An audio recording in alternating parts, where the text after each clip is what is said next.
Retotalling या फिर से checking कराना चाहता है, एक प्रोसीजर है, एप्लीकेशन दीजिए, एक टाइम लिमिट मांगा जाता है, उस टाइम के बाद में हमें दिखाया जाता है। पेपर है क्या? अरे बिल्कुल है सर, अभी ये है, आइए देख लीजिए। सबसे पहिले सगळ्यात पहिला मुद्दा मी मराठीमध्ये सांगतो। चांगल्या पद्धतीत बोलताय।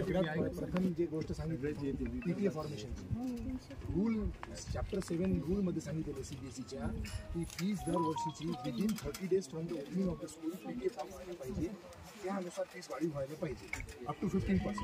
यांनी काय केलं 2020-21च्या पीटीएला बेस मानून 4 वर्ष अगोदरचे त्यावेळेचे प्रिन्सिपल वेगळे होते, पालक वेगळे होते, मुलं काढून टाकले शाळेतून, प्रिन्सिपलची बदली झाली, टोटल टीम वेगळी आहे, तरी त्याला बेस धरून यांनी 15% वाढवलं। सगळ्यात पहिला मुद्दा करू शकत नाही। 4 वर्ष पूर्वीच्या पीटीएवर कसं फीस वाढी करू शकतो? त्याच्यानंतर आता शाळा एक पण मैं आप बोल रहे थे, मैंने बीच में नहीं बोला।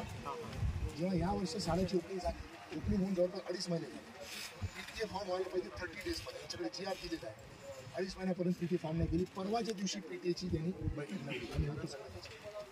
पहिला दुसरा मुद्दा जे होता आपला, यांना पेपर मागितले, त्यांना पेपर सगळ्या पालकांना 3 तारखेला आम्ही रिझल्ट दाखवला, त्यांना पेपर मागितले, म्हणजे आम्ही पेपर दाखवत नाही, तुम्ही रिटर्नमध्ये आम्हाला ॲप्लिकेशन द्या। रिटर्नमध्ये कशाला, रिटर्नमध्ये प्रत्येक पालक कशाला ॲप्लिकेशन दिलं, आणि ॲप्लिकेशन दिलं त्याच्यानंतर त्यांनी पेपर दाखवायला सुरुवात आणि आग्रह केला। त्याच्यानंतर जे पेपर समोर आले त्या पेपरामध्ये जे समोरचे आन्सर जे मार्कशीट होते त्याच्यामध्ये वेगळे मार्क आणि प्रत्यक्षात पेपरामध्ये वेगळे मार्क, समजा एकाला 60% 70% वरी A+, भरपूर पेपरांचे पेपर घेतले नाही, जसं कम्प्युटरचं प्रॅक्टिकल घेतलं नाही तरी सगळ्यांना A+ दिलं। प्रॅक्टिकल एकाही विद्यार्थीचं प्रॅक्टिकल घेण्यात आलं नाही। बघत पेपर घेता मार्क कसं देता येते?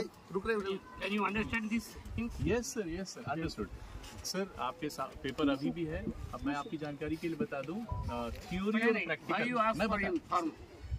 Why you asking for written form? For written application to show the as per the CBSE guidelines also, if you want answer sheet photocopy, you want to go for evaluation recalculation, you need to apply, there is a procedure for evaluation, sir. We are not asking for evaluation. Sir, anything you want photocopy to us. Sir ji, you we want only asked to show the papers. Sir, we have shown. You had not given photocopy, sir. You are denied for the photocopy. Sanjay sir का phone है, Sanjay sir.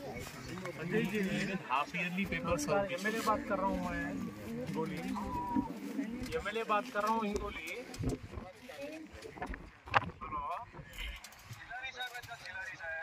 साहेब, आमदार साहेब बोलतात हिंगोली, तानाजीराव मुटकुळे साहेब। Hello.